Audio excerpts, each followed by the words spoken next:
Case study. Sampling and sampling techniques. Large numbers of students appear for examinations every year. Suppose the percentage marks of students in mathematics in recent years follows a normal distribution with mean 60 and standard deviation 15.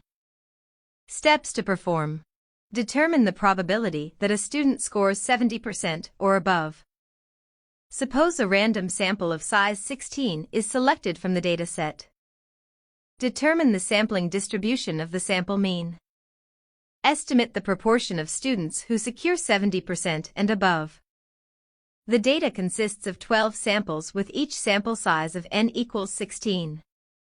Determine the sample mean x bar for each of the 12 samples. Also, for each sample, determine the proportion of observations that exceed 70. Record your results as follows. Calculate the mean and standard deviation of x bar values. Calculate the mean of the proportions in the table.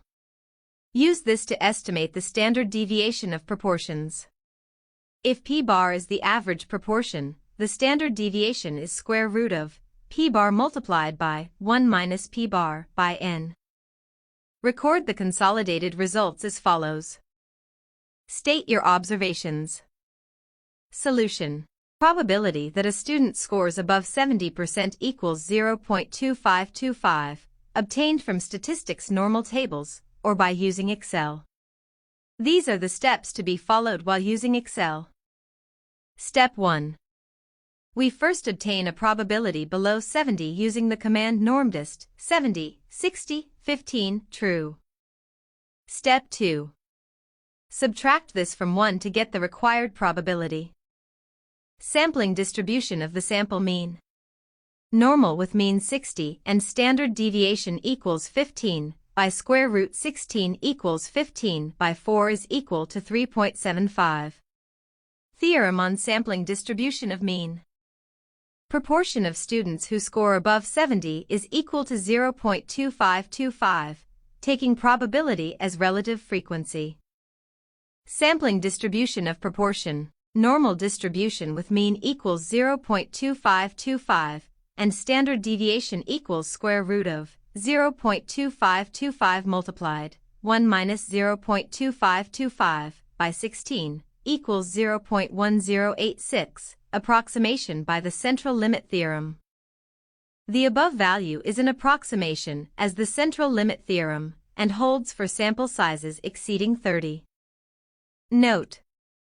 As before, the above result is fairly accurate when the sample size exceeds or equals 30. The result is valid even when the study relates to other qualitative characteristics, such as the presence or absence of internet for work from home.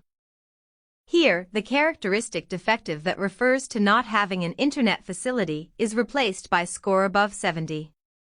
The probability that a student scores above 70 or proportion of students in a large group of students who score above 70 has been obtained as 0.2525. Therefore, for a sample of size 16, the sample proportion of students who score above 70 follows a normal distribution with mean 0.2525 and standard deviation equals square root of 0.2525 multiplied 1 minus 0.2525 by 16 equals 0.1086. Proportion will be calculated by dividing the number of samples that is greater than 70 by the total number of samples. For example, set 1 has 6 samples that are more than 70 being 78, 96, 79, 80, 77, and 101. Thus, 6 divided by 16, which is 0.375. Same will be applied and the following results will be obtained. From the data that was calculated, we can have these values as shown.